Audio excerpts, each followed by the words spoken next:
The pictures blurred, faces swimming in a sea of white. I couldn't breathe. It felt like the air had been physically sucked out of the room, leaving me gasping and clutching at the edges of reality. The world tilted, threatening to swallow me whole, all because of a few glossy prints documenting what was supposed to be the happiest day of my life. They say a picture is worth 1,000 words, but these whispered a story of betrayal, deceit, and a pain so profound it threatened to tear me apart from the inside out. They thought I was naive. They thought I would accept their twisted reality. They were wrong. My name is Willow, and up until a week ago, my life was a carefully constructed fairy tale. I had Ethan, my charming, successful fiancé, a beautiful home in the suburbs, and a wedding that was the envy of all my friends. Ethan was everything I thought I wanted: ambitious, driven, and devastatingly handsome. We met at a charity gala, a whirlwind romance that culminated in a proposal 6 months later under the twinkling lights of the city skyline. My parents adored him, my friends gushed over him, and I was completely and utterly in love with him. We spent months planning the perfect wedding, every detail meticulously curated to reflect our personalities and our love story. The venue was a historic estate, the flowers were imported from Holland, and my dress was a custom-designed masterpiece. It was, or so I believed, the beginning of our happily ever after. The photographer, a quirky but talented artist named David, was a last-minute booking after our original choice backed out. I remembered being slightly relieved. His portfolio was stunning, capturing raw emotion and genuine moments with an almost uncanny ability. I had no idea he would unknowingly become the key to unlocking a truth that would shatter my world. The wedding itself was a blur of champagne, laughter, and stolen kisses. I floated through the day on a cloud of happiness, basking in the warmth of Ethan's touch and the well wishes of our loved ones. We danced our first dance under a canopy of stars, his eyes locked on mine, promising a lifetime of love and devotion. I truly believed him. I clung to that belief even as the first cracks began to appear in our carefully constructed facade. It started subtly, a fleeting glance between Ethan and my best friend, Olivia, a hushed conversation I couldn't quite overhear, a lingering touch that seemed a little too familiar. I brushed it off as wedding day jitters, the stress of planning taking its toll on everyone. But the feeling of unease persisted, a nagging voice in the back of my mind that I couldn't quite silence. Then, a week after the wedding, my phone rang. It was David, the photographer. His voice was hesitant, almost apologetic. He said he had noticed something very disturbing in the wedding photos, something he felt obligated to bring to my attention. He asked if I could meet him at his studio. I agreed, my stomach churning with a mixture of dread and anticipation. I tried to reassure myself that it was nothing, a simple mistake, a trick of the light. But deep down, I knew something was terribly wrong. The drive to David's studio felt like an eternity. Each mile stretched out before me, heavy with unspoken anxieties. When I finally arrived, David greeted me with a somber expression. He ushered me into his office, a small, cluttered space filled with photographs and camera equipment. He didn't waste any time. He simply handed me a stack of prints, his eyes filled with a mixture of pity and concern. At first, they seemed like ordinary wedding photos. Ethan and I cutting the cake, Ethan and I sharing our first dance, Ethan and I exchanging vows. But as I flipped through them, a pattern began to emerge. A series of subtle but undeniable moments that painted a very different picture of my perfect day. A lingering touch between Ethan and Olivia, a stolen glance filled with longing, a secret smile exchanged across the room. Each photo was a piece of the puzzle, slowly revealing a truth I couldn't bear to face. And then I saw the photo. It was taken during the reception, a candid shot of Ethan and Olivia standing in a darkened corner of the room. Olivia's hand was resting on Ethan's arm, her fingers intertwined with his. He was looking at her, not with the polite affection of a friend, but with a deep, consuming desire that I had never seen directed at me. In that moment, the world tilted on its axis. The carefully constructed fairy tale shattered into a million pieces. The man I thought I knew, the life I thought I had, all of it was a lie. The person I trusted most was one of them. The room swam before my eyes, the glossy photo blurring as tears welled up. It wasn't just the betrayal, it was the sheer audacity of it all. The months of planning, the vows we exchanged, the promises we made, all of it, a carefully constructed lie. I felt a wave of nausea wash over me, the champagne from our wedding reception threatening to resurface. I gripped the photos tighter, the paper crinkling in my trembling hands. How could they do this to me? How could the two people I loved and trusted most inflict such a devastating blow? I stumbled out of David's studio, gasping for air, the weight of the truth suffocating me. The world seemed to mock me with its vibrant colors and cheerful sounds, a stark contrast to the darkness that had consumed my heart.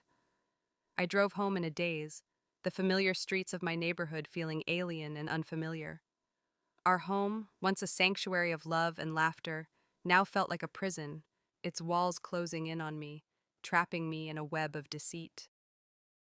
I walked through the door, the echoes of our wedding vows ringing in my ears. Ethan was in the living room, scrolling through his phone, a relaxed smile on his face. He looked up as I entered, his eyes widening with a mixture of surprise and apprehension. "Willow, honey, you're back early," he asked, his voice dripping with false concern. I wanted to scream, to lash out, to demand an explanation, but I couldn't. The words caught in my throat, choked by a wave of anger and disbelief. Instead, I simply handed him the photos, watching as his face drained of color, his eyes widening in horror as he flipped through them. The silence that followed was deafening, broken only by the sound of his shallow breathing. He looked at me, his eyes pleading for forgiveness, but I saw only guilt and shame.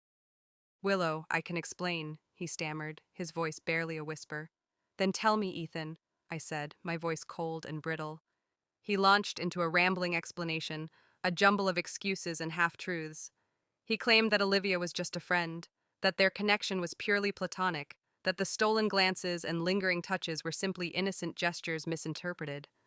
But I wasn't buying it. The photos spoke volumes, revealing a depth of emotion that no amount of words could deny. I watched him squirm, his lies becoming more and more elaborate, his desperation growing with each passing moment. It was pathetic. I cut him off, raising my hand to silence him. "Stop," I said, my voice trembling with suppressed rage. "Just stop." I turned and walked away, leaving him standing there, alone and exposed. I spent the next few days in a haze of disbelief and despair. Sleep was a distant memory, replaced by endless nights of tossing and turning, haunted by the images of Ethan and Olivia's betrayal. Food lost its appeal, my appetite replaced by a constant knot of anxiety in my stomach. I replayed the wedding in my mind, searching for clues, for signs that I had missed. Each stolen glance, each hushed conversation, each lingering touch now took on a sinister meaning, confirming my worst fears. I tried to talk to my parents, but I couldn't bring myself to tell them the truth. They were so happy for me, so proud of Ethan, I couldn't bear to shatter their illusions. I felt isolated and alone, trapped in a nightmare of my own making. I even considered trying to salvage the marriage, to forgive Ethan and move on. Perhaps it was just a mistake, a moment of weakness. Maybe we could work through it, rebuild our trust, and start over. But the thought of Ethan with Olivia, of their secret rendezvous and stolen moments, filled me with a burning rage that I couldn't ignore. I knew that I could never truly forgive him, that the trust between us was irrevocably broken. The more I thought about it, the more determined I became to seek revenge. They had taken everything from me, my happiness, my trust, my future. They had humiliated me in front of my family and friends, turning my dream wedding into a mockery. I would not let them get away with it. I would make them pay for what they had done. I started small, canceling our joint credit cards, freezing our bank accounts, and changing the locks on the house. I consulted with a lawyer, exploring my options for a divorce. I learned that Ethan had signed a prenuptial agreement, protecting his assets in the event of a separation. But I also discovered that the agreement could be nullified if I could prove infidelity. A plan began to form in my mind, a meticulous strategy to expose their betrayal and exact my revenge. It wouldn't be easy, but I was determined to see it through. I would play their game, but I would play it better. They thought they were untouchable, that they could get away with their deceit without consequence. They were wrong. I would make them regret the day they ever crossed me. Their biggest weakness? They thought they were untouchable.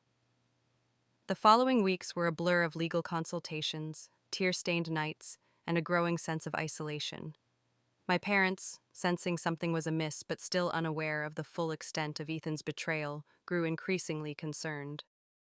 They called daily, their voices laced with worry, urging me to come home, to take a break from the stress of the divorce. But I couldn't face them, not yet. The thought of explaining the truth, of shattering their image of Ethan, was too much to bear. Instead, I retreated further into myself, cutting off contact with friends and family, immersing myself in the details of my revenge plan. The legal process was slow and frustrating, each step forward met with a new obstacle. Ethan's lawyers were skilled and ruthless, determined to protect his assets and minimize the damage to his reputation. They argued that the photos were circumstantial, that Olivia was simply a close friend, that there was no concrete evidence of an affair. I felt like I was banging my head against a brick wall, my anger and frustration mounting with each passing day. Then came the day I discovered they were actively trying to discredit me. I received an anonymous email containing documents that detailed Ethan and Olivia's attempts to paint me as unstable and mentally unwell. They had contacted my therapist, requesting information about my sessions, claiming that I had a history of emotional instability. They had even gone as far as to hire a private investigator to dig into my past, searching for anything that could be used against me in court. The email included transcripts of phone calls and text messages between Ethan and Olivia, their words dripping with malice and contempt. They mocked my naivete, ridiculed my insecurities, and reveled in their deception. Reading their words felt like a physical blow, each sentence a sharp, stinging slap. I realized then that this wasn't just about an affair, it was about power and control. They wanted to destroy me, to strip me of my dignity and self-worth, and for a moment they almost succeeded. I sank into a deep depression, overwhelmed by the weight of their betrayal and the sheer scale of their cruelty. I stopped eating, stopped sleeping, stopped taking care of myself. I spent my days huddled in bed, the curtains drawn, the world outside a distant and unwelcome intrusion. I felt like I was drowning, sinking deeper and deeper into a sea of despair, with no hope of rescue. One particularly bleak evening, I found myself staring at a bottle of pills, the label blurred through my tears. The thought of ending it all, of escaping the pain and humiliation, was almost overwhelming. But then, a flicker of defiance ignited within me. I thought of my parents, of their unwavering love and support. I thought of my friends, of the laughter and joy we had shared. And I thought of Ethan and Olivia, of their smug faces and their cruel intentions. I realized that ending it all would be giving them exactly what they wanted. It would be admitting defeat, allowing them to win, and I refused to let that happen. With a surge of newfound resolve, I pushed the pills away, my hand trembling with determination. I would not let them break me. I would not let them steal my life. I would fight back, not with anger or violence, but with intelligence and cunning. I would use their own deceit against them, exposing their lies and revealing their true nature to the world. The tears still flowed, but they were no longer tears of despair, but tears of anger and determination. I got out of bed, opened the curtains, and let the sunlight flood into the room. It was time to start planning. I started by meticulously documenting everything. Every email, every text message, every phone call. I created a detailed timeline of their affair, gathering evidence to support my claims. I reached out to David, the photographer, explaining the situation and asking for his help. He was more than willing to cooperate, providing me with high-resolution copies of the incriminating photos. Then I started digging into their past, searching for any secrets or vulnerabilities that I could exploit. I discovered that Olivia had a history of financial instability, owing significant debts to various creditors.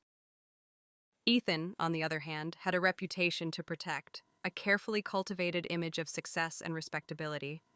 I realized that their biggest weakness was their fear of exposure. They had built their lives on lies and deception, and they would do anything to protect their secrets. That's when the plan truly began to take shape, a carefully orchestrated strategy to dismantle their lives piece by piece, until they had nothing left. I smiled, a cold, calculating smile that I barely recognized. The game had changed. I was no longer the victim. I was the one in control. They thought they were untouchable. I was about to prove them wrong. I smiled. I played their game. But I was recording everything. My first move was to solidify my legal position. I needed irrefutable proof of their affair, something that would not only nullify the prenuptial agreement, but also expose their lies to the world. I contacted a forensic investigator, a former law enforcement officer with a reputation for uncovering the truth. I provided him with the wedding photos, the anonymous email, and all the other evidence I had collected. He agreed to take the case, his eyes gleaming with a sense of righteous indignation. "Don't worry, Miss Protagonist's last name," he said. "We'll get them." He started by analyzing the metadata in the photos, pinpointing the exact time and location of each shot. He enhanced the images, revealing details that were invisible to the naked eye, like the subtle angle of Ethan's body language and the longing in Olivia's eyes. He then subpoenaed their phone records, meticulously tracing their calls and text messages. He discovered a pattern of late-night conversations and secret rendezvous, further solidifying the evidence of their affair. But the real breakthrough came when he uncovered a hidden camera in Ethan's office, disguised as a smoke detector.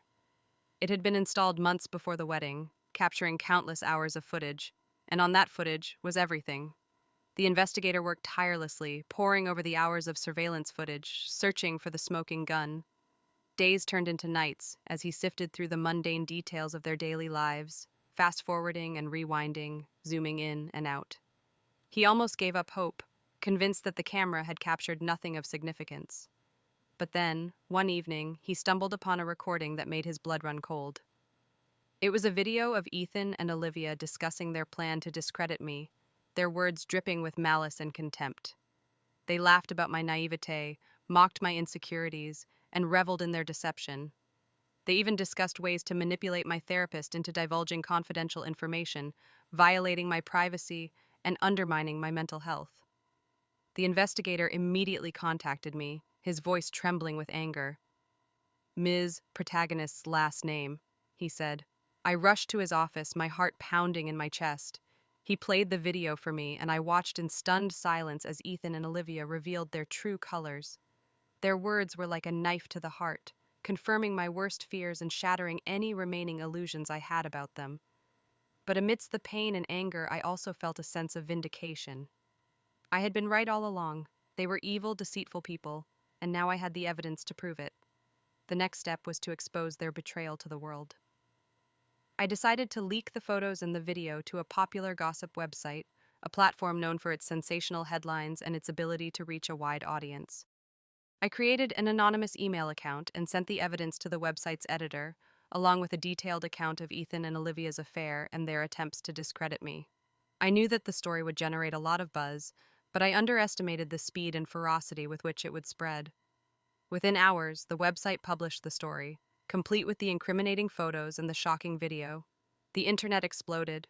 Social media was flooded with comments and memes, condemning Ethan and Olivia's actions and expressing support for me. The story quickly went viral, making headlines around the world. Ethan and Olivia's reputations were shattered, their careers ruined, their lives turned upside down. The fallout was immediate and devastating. Ethan was fired from his job, his clients abandoning him in droves. Olivia was ostracized by her friends and family, her social circle shrinking to nothing. They became the subject of public ridicule and scorn, their names synonymous with betrayal and deceit. They tried to deny the allegations, claiming that the photos were doctored and the video was fake. But no one believed them. The evidence was too overwhelming, the damage too severe. Their lies had finally caught up with them, and they were paying the price. As I watched their lives crumble around them, I felt a sense of satisfaction wash over me. They had taken everything from me, and now I had taken everything from them. They had tried to destroy me, but I had emerged stronger and more determined than ever. The exact day they tried to end me, I exposed the truth. But I wasn't finished yet. I still had one more card to play. I filed a lawsuit against Ethan and Olivia, seeking damages for emotional distress, defamation, and breach of contract. I argued that their affair had caused me significant emotional harm, that their attempts to discredit me had damaged my reputation, and that their violation of our marriage vows constituted a breach of contract. Ethan's lawyers tried to argue that the prenuptial agreement protected him from any financial liability, but I countered that the agreement was null and void due to his infidelity. The judge agreed with me, ruling that Ethan had indeed breached the contract and that I was entitled to damages. After months of legal wrangling, we finally reached a settlement. Ethan was forced to pay me a substantial sum of money, enough to cover my legal fees and compensate me for the emotional distress I had suffered. He also had to publicly apologize for his actions, admitting his guilt and expressing remorse for the pain he had caused me. Olivia, facing financial ruin and social isolation, was forced to declare bankruptcy. She lost her home, her car, and all her possessions. She became a pariah, shunned by society, and left to pick up the pieces of her shattered life. They lost everything. I just smiled. The investigator called me again, his voice tight with controlled fury. He'd found something else within the hidden camera footage, something even more damaging than their scheming. It involved Olivia's past, a secret she'd desperately tried to bury. Years ago, she'd been involved in a shady business deal that had gone south, leaving several investors financially ruined. The details were complex, involving shell corporations and fraudulent accounting, but the bottom line was clear. Olivia had skirted the edge of legality, potentially committing serious financial crimes. The investigator had unearthed evidence that could not only destroy her reputation, but also land her in significant legal trouble. He explained that Ethan was fully aware of Olivia's past and had been using it as leverage to control her, ensuring her silence and loyalty. This was their house of cards, the foundation upon which their deceitful lives were built. And I was about to send it all crashing down. My mind raced, piecing together the fragments of information. Ethan's control over Olivia, her desperate need for his approval, it all made sense now. They weren't just lovers, they were co-conspirators, bound together by secrets and lies. Their greatest fear was exposure, the unraveling of the carefully constructed facade they had presented to the world. I decided to use this information to my advantage. I wouldn't just expose their affair, I would expose their entire web of deceit, revealing the true nature of their relationship and the depths of their depravity. The plan began to solidify, a complex and intricate scheme designed to dismantle their lives piece by piece. I needed to create a scenario where they felt safe, where they believed they were in control, right before I pulled the rug out from under them. It was time to set the trap. I started by subtly changing my behavior, acting less confrontational and more conciliatory. I stopped demanding answers and started asking for understanding. I even suggested couples therapy, feigning a desire to salvage our marriage. Ethan, suspicious at first, slowly began to let his guard down. He saw my change in demeanor as a sign of weakness, a confirmation that he had successfully broken my spirit. Olivia, too, became more relaxed, believing that she had weathered the storm and emerged victorious. They both underestimated me, blinded by their arrogance and their belief in their own invincibility. I met with Ethan for dinner, choosing a restaurant that held special significance for us, a place where we had celebrated many happy occasions. I reminisced about the past, recalling our early days of romance and the dreams we had shared. I even shed a few tears, allowing him to believe that I was still emotionally invested in our relationship. As the evening progressed, I subtly steered the conversation towards Olivia, feigning curiosity about their friendship. I asked leading questions, carefully gauging his reactions. He stumbled over his words, his body language betraying his discomfort. I pretended to accept his excuses, acting as though I believed his lies.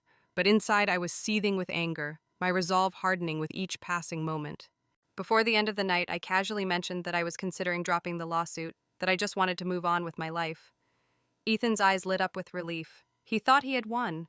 He had no idea that he was walking straight into my trap. I invited them both to a small gathering at our house, a peace summit, as I called it.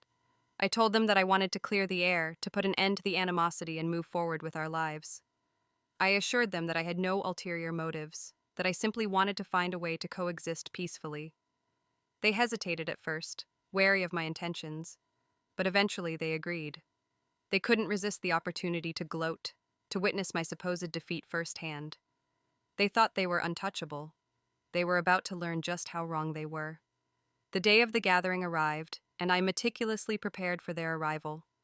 I set the table with fine china and crystal glasses, creating an atmosphere of false elegance. I even cooked their favorite dishes, a final act of deception designed to lull them into a false sense of security. As I waited for them to arrive, my heart pounded in my chest, a mixture of anticipation and anxiety. I knew that this was the moment of truth, the culmination of weeks of planning and preparation. There was no turning back. When the doorbell finally rang, I took a deep breath and plastered a smile on my face. It was showtime. I opened the door and greeted them warmly, ushering them inside. Ethan looked smug, his eyes gleaming with a sense of triumph. Olivia appeared nervous, her gaze darting around the room. They both seemed uncomfortable, but they played along, pretending to believe my charade. We made small talk for a while, discussing the weather and other trivial matters. I offered them drinks, pouring them generous glasses of wine. I watched as they took their first sips, a sense of grim satisfaction washing over me. They had no idea what was coming. The exact day they tried to end me was about to begin. The wine was the signal, a specific vintage, chosen not for its taste but for what I'd added to it, a powerful laxative, enough to cause significant discomfort. It wouldn't physically harm them, but the psychological impact was the opening act. As they continued to sip, oblivious, I pressed play on a hidden projector. The far wall transformed, no longer displaying my tastefully chosen art, but instead revealing their affair in excruciating detail. The enhanced wedding photos splashed across the wall first, followed by screenshots of their incriminating texts. Ethan choked on his wine, his face paling as the reality of the situation slammed into him. Olivia gasped, her hand flying to her mouth, her eyes wide with terror. But the main event was yet to come. The hidden camera footage from Ethan's office filled the screen next. Their voices echoed through the room, their cruel words hanging in the air like a toxic fog. They watched themselves plotting, scheming, their faces contorted with malice. The footage of them discussing Olivia's shady past and Ethan's control played, unraveling their carefully constructed facade. I watched their faces crumble, their expressions shifting from shock to disbelief, then to utter despair. The true genius of the plan, however, was the second video. Meetings where he was clearly bribing city officials to push through shady construction deals, lining his pockets at the expense of the community. Clips of her embezzling funds, diverting donations meant for underprivileged children into her own offshore accounts. The room was silent, save for the damning audio, the weight of their transgressions pressing down on them. Ethan tried to speak, to deny the evidence, but the words caught in his throat. Olivia began to cry, her body shaking uncontrollably. I stood there, a statue of composure, watching their world fall apart. They had built their lives on lies, and now those lies were consuming them. The projector clicked off, plunging the room into darkness. I flipped on the lights, revealing their devastated faces. Ethan lunged at me, his fists clenched, but I stood my ground, unflinching. "What?" he managed to choke out. I simply smiled. "I've given you the truth," I said, my voice calm and steady. The doorbell rang. It was the police. I had sent them an anonymous tip detailing Ethan's bribery and Olivia's embezzlement, providing them with copies of the videos. As the officers led them away in handcuffs, their faces etched with shame and humiliation, I felt a sense of closure wash over me. The fallout was swift and brutal. Ethan's business empire crumbled overnight. His reputation was in tatters, his name forever associated with corruption and greed.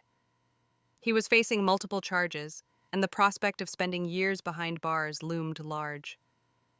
Olivia's life was equally ruined. She was stripped of her wealth, her social standing, and her freedom. She became a pariah, shunned by everyone she knew.